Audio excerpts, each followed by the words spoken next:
bebas kamu, Dun. Alhamdulillah, Pak.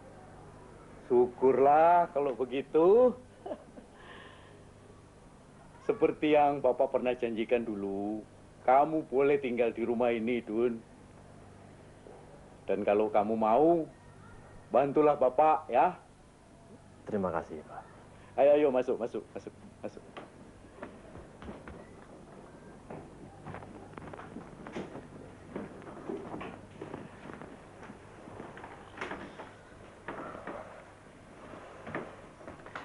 Kalau begitu, sebaiknya kamu istirahat dulu di dalam. Atau kalau kamu ingin, jalan-jalan dulu, melihat perkembangan kota, Dun. Terima kasih, Pak. Tapi ada satu hal yang jadi pikiran saya, Pak. Apa?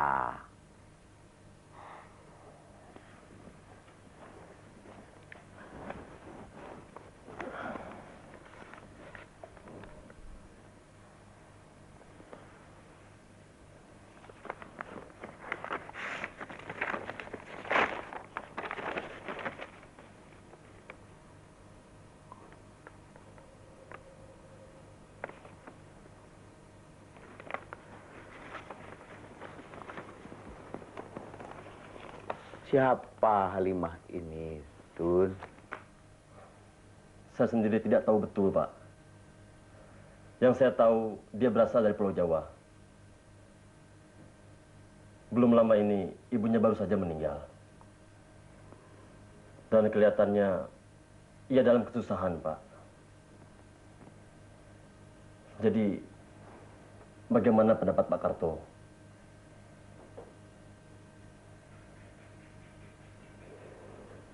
Kelihatannya dia sebatang kara di kota Padang ini, ya toh? Dan satu-satunya orang yang diharapkan cuma kamu.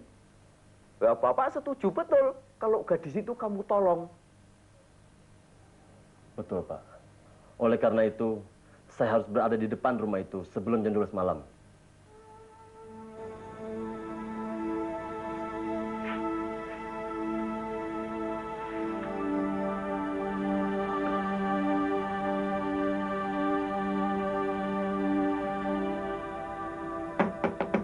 Ma, Halimah, ada Midun.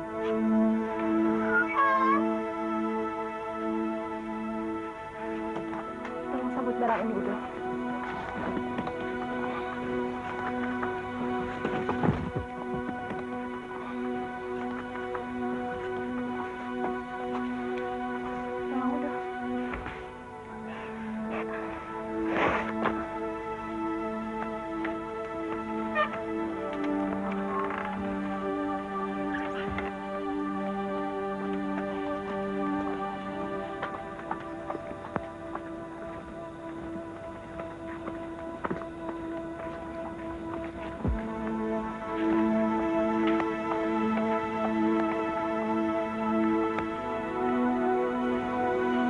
Tolong, Udo. Terserah pada Udo. Saya sudah tidak tahu kemana saya harus pergi. Pokoknya kemana saja, asal saya selamat dari rumah ini.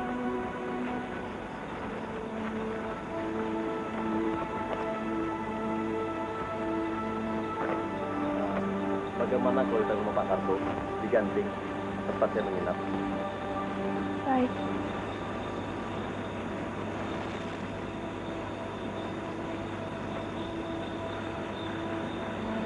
Bendi. Mak, ke Ganting.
Roni? Tadi kata Udo kita akan pergi ke Ganting.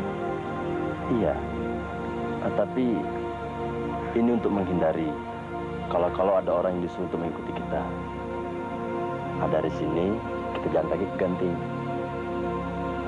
Tidak jauh. Ayolah.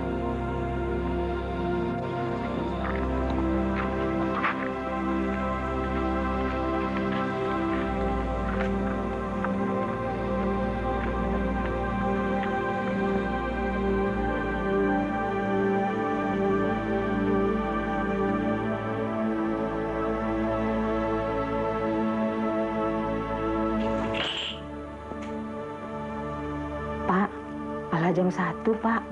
Midun alun jua pulang. Pak, jangan-jangan ada apa-apa, Pak.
Assalamualaikum.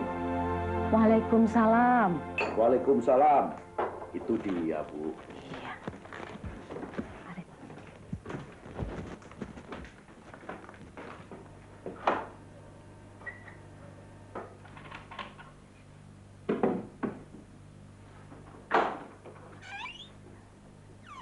Dun. Kowe memang panjang umur, Dun. Baru saja istriku nyebut namamu. Ada kesulitan di sana? Nggak ada, Pak. Tadi kami turun dari Alang Lawe. Maksud kami supaya Kusir Bendi nggak tahu kalau kami datang kemari. Oh. Ya. Ini Halimah, Pak. Ini Pak Karto. Karto. Ini Nenek. Bu.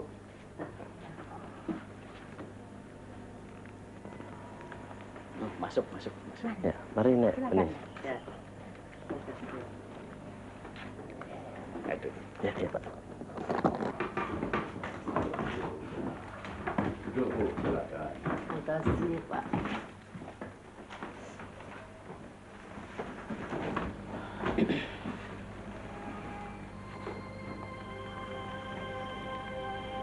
Udo.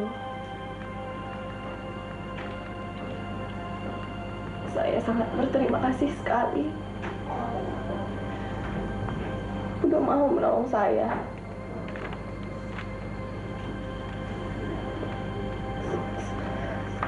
Saya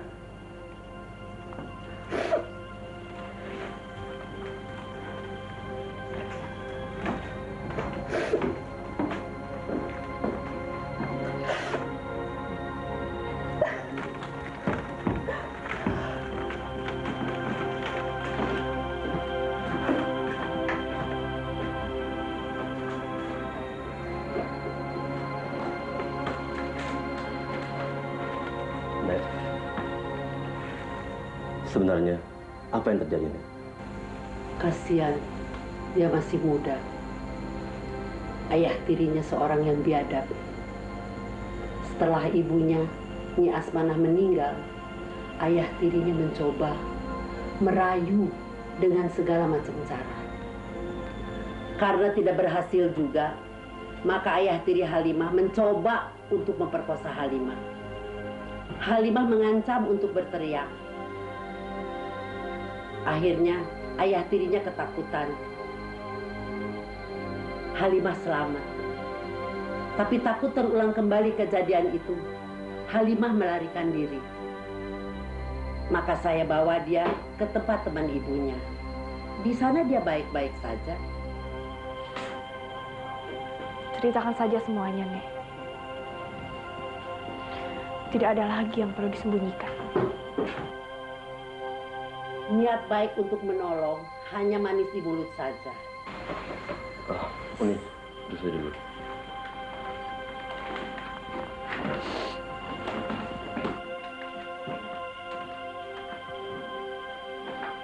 Tujuannya sama saja. Tidak beda dengan ayah tiri Halimah.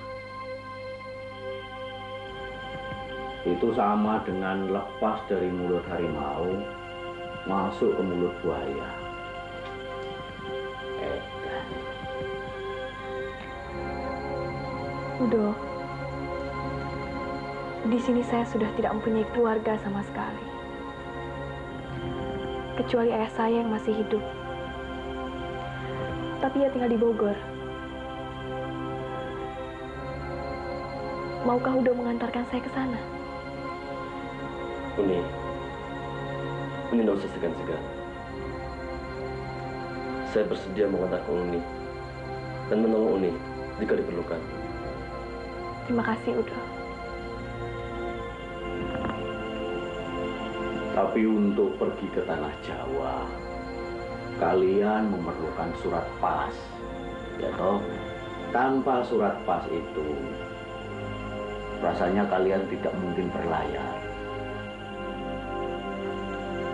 Jadi, bagaimana caranya Pak Karto? Kalian tidak usah memikirkan itu. Biar Bapak yang akan mengusahakan agar kalian segera memperoleh surat pas itu. Begini, Bapak minta tolong Midun besok pagi pergi ke kantor KPM untuk menanyakan kapan ada kapal yang berangkat ke Betawi. Baik, Pak.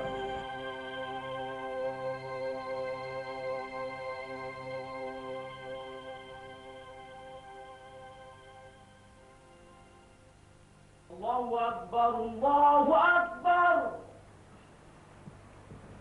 Allahu Akbar, Allahu Akbar. Assalamualaikum warahmatullahi wabarakatuh. Assalamualaikum warahmatullahi wabarakatuh.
Ayah, Bunda, izinkan apalah kiranya Ananda membawa untung nasib Ananda barang kemana. Ayah, Bunda yang tercinta, nyawa di dalam tangan Allah. Tidak tentu besok atau lusa diambil oleh yang punya. Karena itu, Ananda berharap dengan sepenuh-penuh pengharapan. Sudilah kiranya Ayah Bunda merelakan jerih lelah Ayah Bunda kepada Ananda sejak Ananda dilahirkan.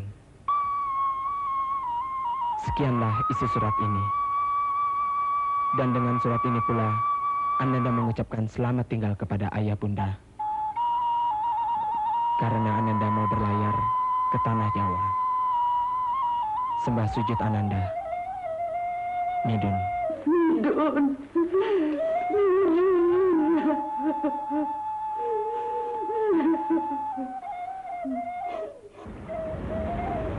Apa yang udah menungkan?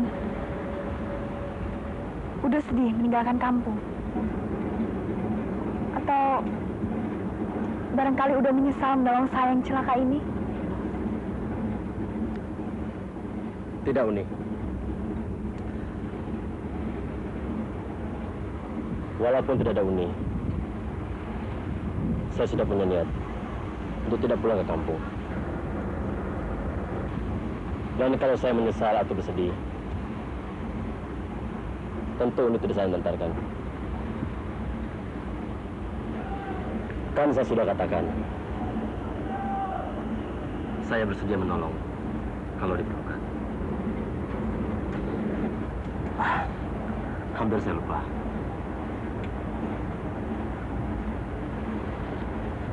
Uang Uni masih ada pada saya 25 rupiah. Sisa membeli tiket tadi. Udah simpan saja. Ini masih ada. Sebaiknya udah yang simpan. Bagi saya tidak ada halangan. Tapi, apa tidak berbahaya mempercayakan uang pada seorang bekas hukuman? Sejak pertama saya kenal Udo, Udo selalu bicara merendah diri. Udo pandai menjentik hati saya.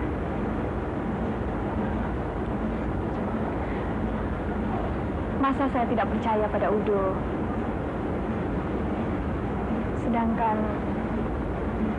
badan dan nyawa saya serahkan. Konon lagi uang. Mulai sekarang saya mohon, Udo jangan lagi panggil saya Uni. Kalau didengar orang bisa salah paham. Sebaiknya Udo panggil saja saya Halimah.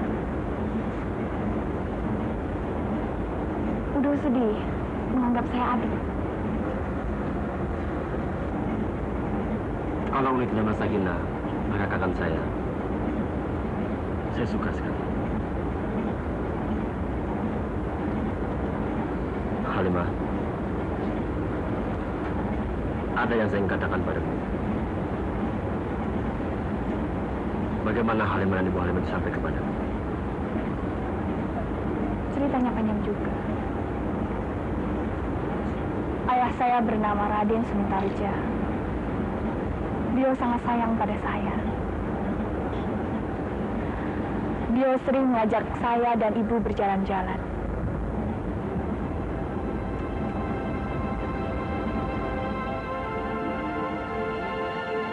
Kami diajak ke kebun raya.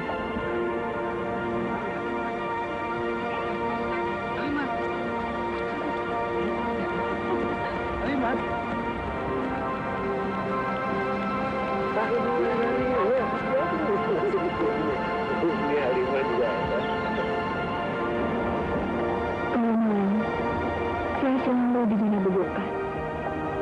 Semuanya begitu indah.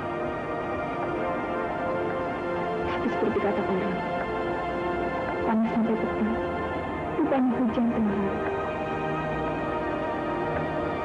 Pada suatu hari, waktu saya pura-pura tidur, ayah dan ibu bicara.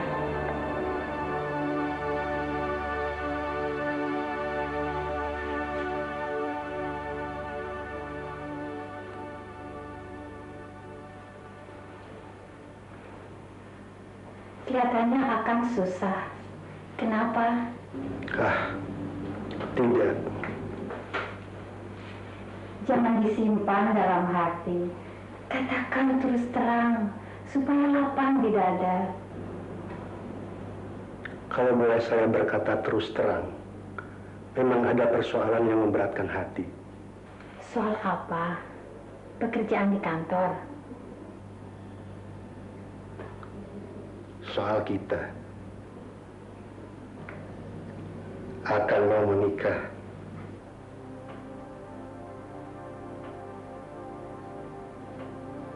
Dengan siapa? Masih dengan keluarga juga. Dengan Rukiah, anak Paman Karta. Saya sendiri sebenarnya tidak setuju.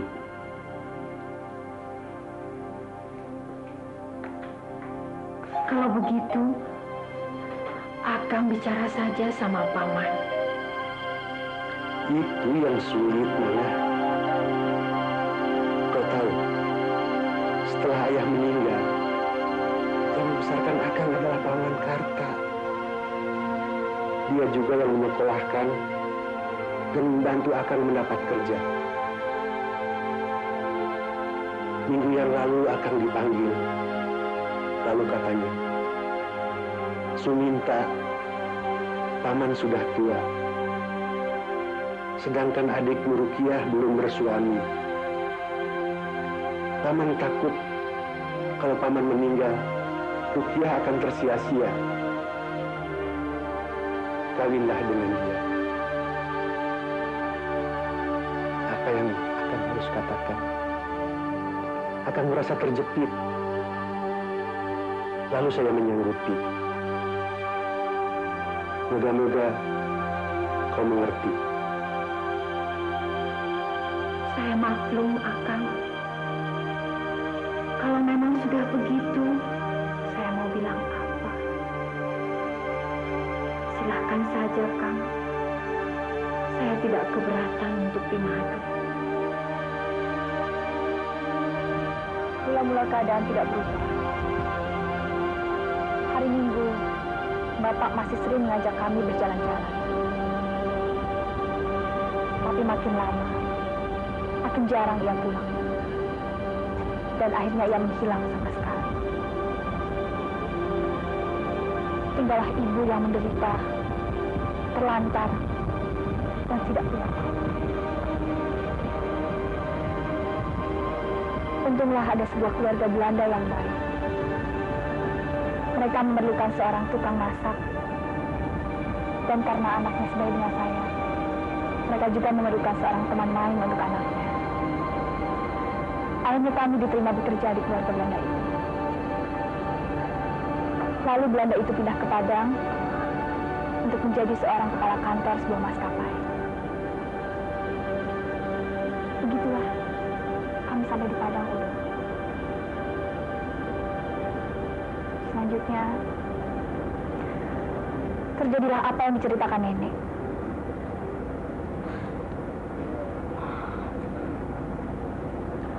Halimah, nggak usah diingat lagi.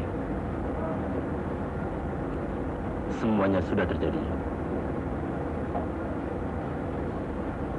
Tapi, mengapa ibu tidak menikah lagi? Saya pernah menanyakan hal itu pada ibu. Tapi kata ibu, dia tidak ingin hal yang sama terulang untuk yang kedua kalinya. Rupanya perkawinan itu sangat menyakitkan baginya. Padahal ia sendiri yang membuat persetujuan. Ibumu pandai menahan diri. Sekalipun di mulutnya memberikan persetujuan, jelas hatinya tidak.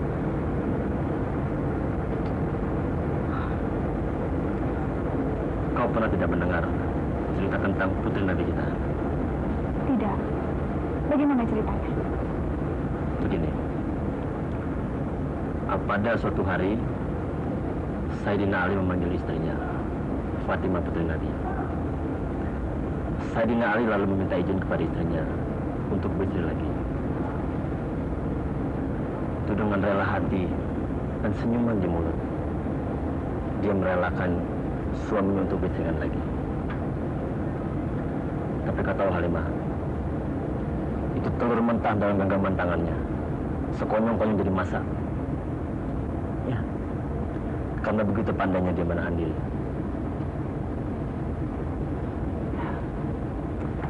Sungguh pun di luarnya manis, tapi di dalamnya remuk. Kasihan. Badannya panas sebagai api. Itulah yang membuat telur mentah dalam genggaman tangan jadi masak.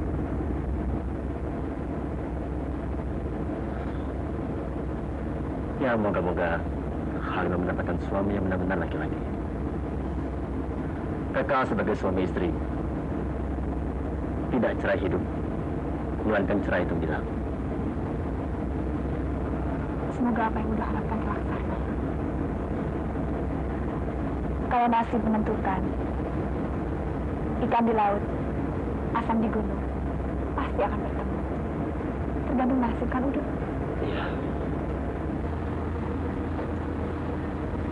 Siapa kira saya begitu bahagia bila bersama Bapak. Saya hanyut lagi di bawah kenangan. Ya, kenangan yang mungkin akan sampai. Dan mimpi yang mungkin akan terjadi. Susahnya, perasaan tak ubah bagaikan perasaan si pungguk merindukan bulan. Pada tembaga saka emas. Siapa yang udah maksudkan? Diri saya sendiri. Pikiran Udo terlalu tinggi. Setiap sesuatu pasti ada padanannya. Biar bagaimana, Ibu tetaplah berjuang. Mudah-mudahan apa yang dicita sampai, yang dimaksud